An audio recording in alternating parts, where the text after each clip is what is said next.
do the other one.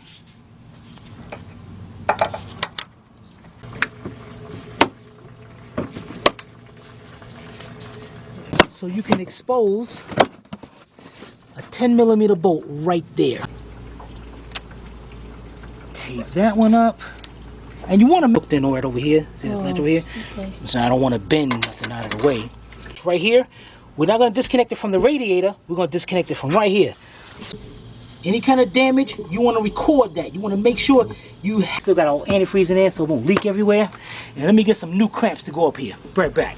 Perfect. We'll be right back. All right, guys. Next thing we're going to do, let's get our AC can cause damage to that radiator. So, you know, this one looks like this one is gone. Go ahead and tighten them up.